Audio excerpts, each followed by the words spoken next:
Today is Michigan Congresswoman and House Republican Conference Chair Lisa McClain. Congresswoman McClain, so great to have you. I want to pick up right where Connor just left off.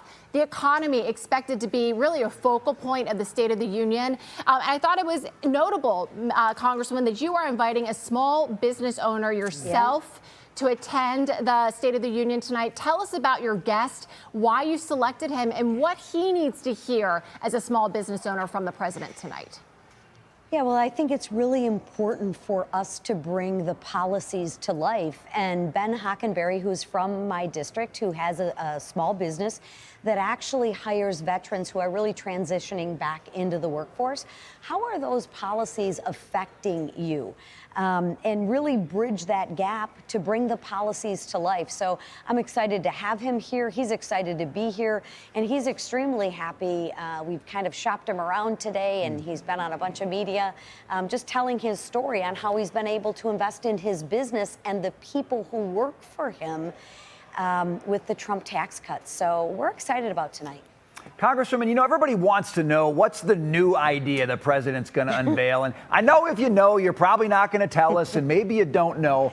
But is there something on your wish list? Is there a policy area, maybe it's housing, maybe it's health care, where you really want to see the president come out and put something bold on the table to get the attention of the American people?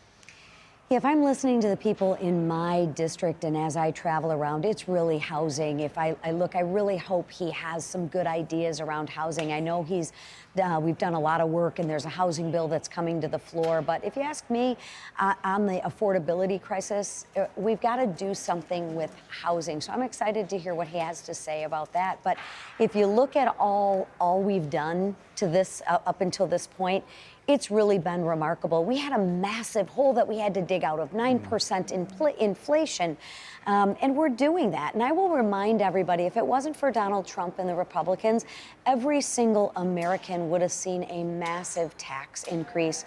But we didn't allow that to happen. We want more Americans to keep more of their dollars, and that's exactly what we continue to do. Congresswoman, I think you make such a great point, reminding Americans kind of where we were coming from just a year ago from today. But I think it is notable that, you know, the polling that our reporter Connor Hansen just highlighted, it suggests that most voters want to hear more about the economy. They feel like the president is not focusing enough on their wallets. Why do you think that is? I think because we'd passed so much in the one big beautiful bill. Listen, we did 80% of the farm bill. We did the Trump tax cuts in the beautiful bill. We did transportation and infrastructure, et cetera, that it's really incumbent upon us to bring these stories to life. And I think you see that happening right now during tax time. I was talking to constituents in my district, and they work a lot of overtime. We do a lot of manufacturing, right? And they're like, oh my gosh, I'm getting $11,000 back. I'm getting $18,000 back of taxes that they paid in overtime, that thanks to President Trump and Republicans, the government doesn't get to keep that money now. We're returning it back to the American taxpayers. So I do think it takes a bit of time to have those policies take root, and I think you're seeing that happen right now. You know, Congresswoman, you're from Michigan. The USA men's hockey team has a ton of guys. I'm a Minnesota guy, so I know all about this, and I'm with you. Like, it's a very proud thing. They're going to be at the State of the Union. You've got a ton of your colleagues who are not going to show up, and I'm sort of floored by that.